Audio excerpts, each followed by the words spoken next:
जय सिया राम जय जय सिया राम जय सिया राम जय जय सिया राम जय सिया राम जय जय सिया राम जय सिया राम जय जय सिया राम।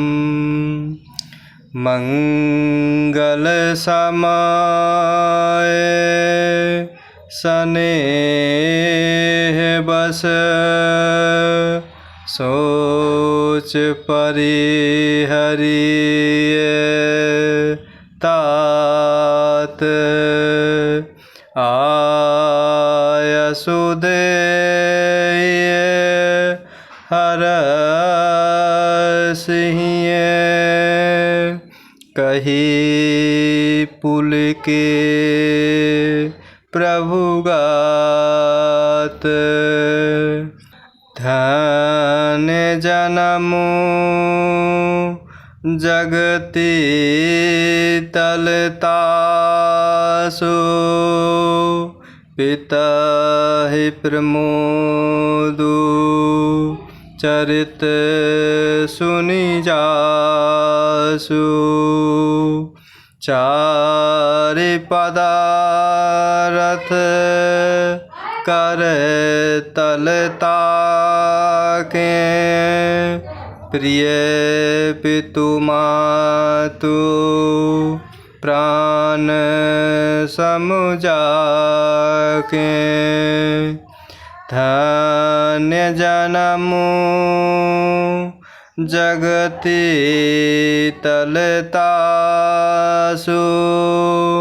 पितहि प्रमोदु चरित सुनि जासु चारि पदारथ कर तलता के प्रिय पितु मातु प्राण समुजाके। और इस प्रकार अवधपुर में प्रभु श्री रामचंद्र जी राजा दशरथ जी को अर्थात पिताजी को समझाते हुए प्रेम भरे वचनों में कह रहे हैं कि मैंने माता के कैसे सब प्रसंग सुन लिया है और इस प्रकार सभी अंग मेरे शीतल पड़ गए अर्थात मुझे बड़ी ही प्रसन्नता हुई। हे पिताजी, इस मंगल के समय स्नेहवश होकर सोच कर ना छोड़ दीजिए। हृदय में प्रसन्नता पूर्वक मुझे आज्ञा दीजिए। और इस प्रकार यों कहते ही प्रभु श्री रामचंद्र जी सर्वांग पुलकित हो रहे हैं।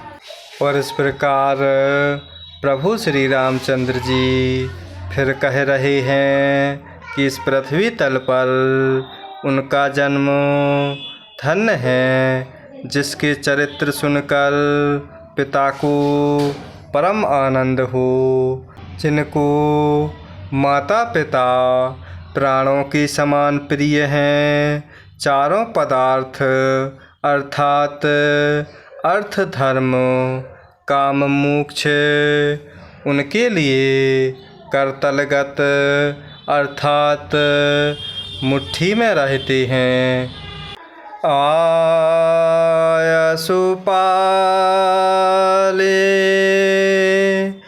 जनमु फलु पाए ऐहं बेगिहि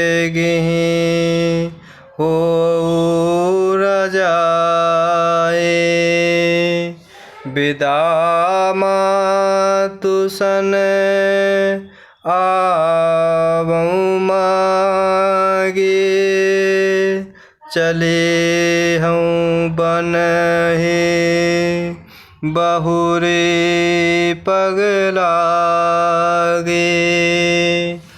आयसु पाले जन्म फलु पाए हूँ बेगे हो रजाए विदा मातु सन आवऊँ मागे चले हूँ बन हे बहुरे पगलागे।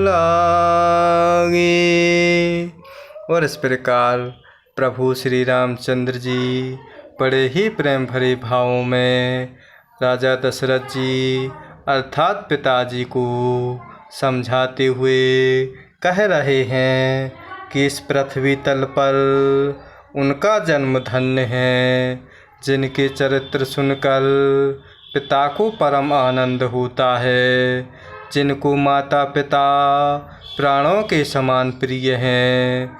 चारों पदार्थ अर्थात अर्थ धर्म काम मोक्ष उनके मुट्ठी में रहते हैं। और इस प्रकार वह प्रभु श्री रामचंद्र जी कह रहे हैं कि आपकी आज्ञा पालन करके और जन्म का फल पाकर मैं जल्दी ही लौट आऊँगा, अतः कृपया आज्ञा दीजिए।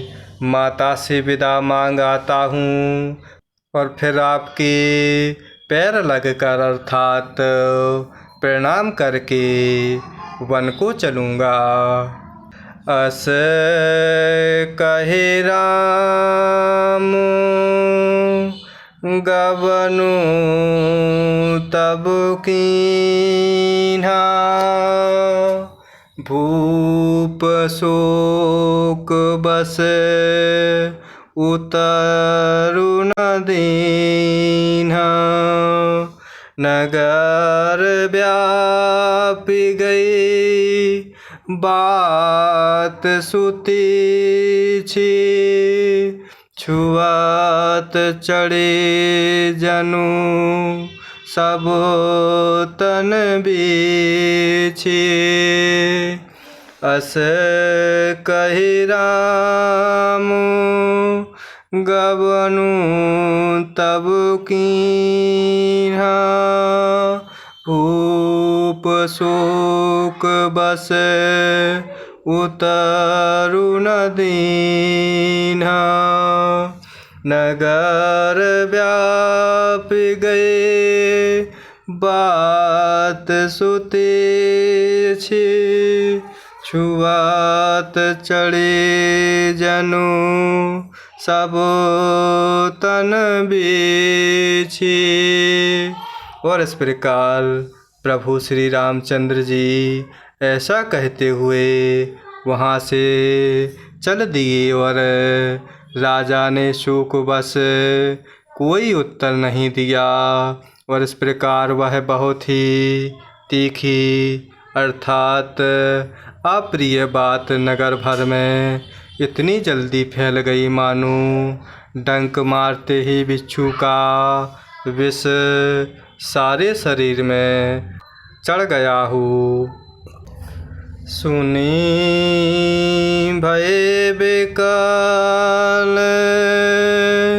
सकल नर नारी बेली बिटपो जिमी देखी दबारे जो जह सुनाए दुनई सिरु सोए बड़े बिसादु नहीं धीरज होए।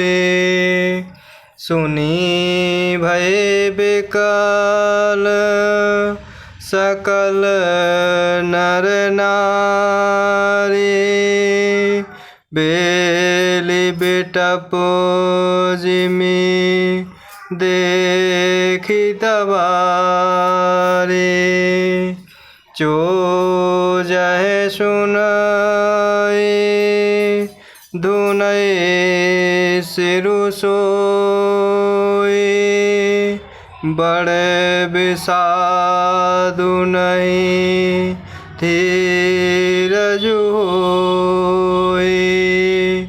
और इस प्रकार इस बात को सुनकर सब अयोध्या नगर के स्त्री पुरुष ऐसे व्याकुल हो जाते हैं जैसे दावानल अर्थात वन में आग लगी देखकर बेल और वृक्ष मुरझा जाते हैं। जो जहाँ सुनता है वह वहीं सिर धुनने अर्थात माथा पीटने लगता है। और इस प्रकार बड़ा विषाद है, किसी को धीरज नहीं बनता। मुख सुखाहि लोचन स्त्रवहि शोकुना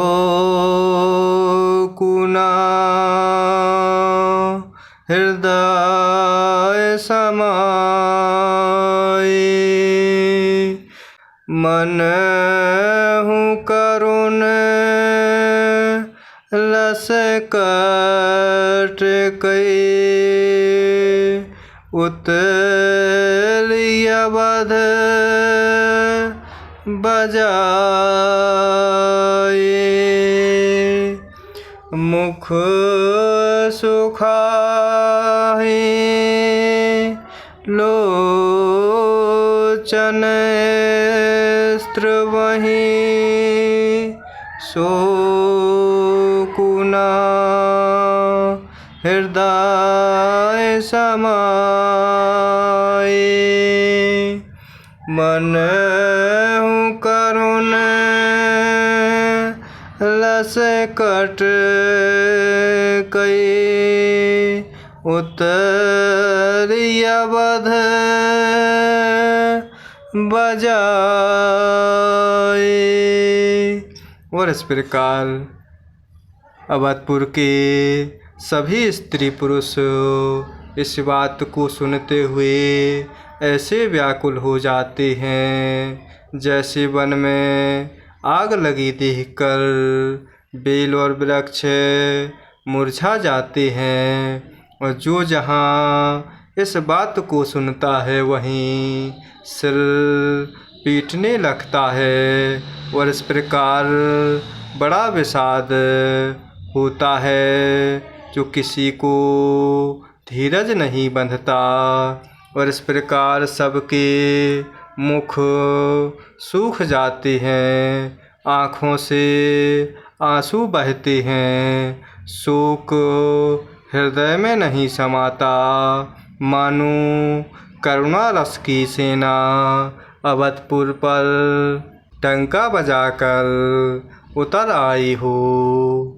जय सिया राम, जय जय सिया राम, जय सिया राम, जय जय सिया राम, जय सिया राम, जय जय सिया राम, जय सिया राम, जय जय सिया राम।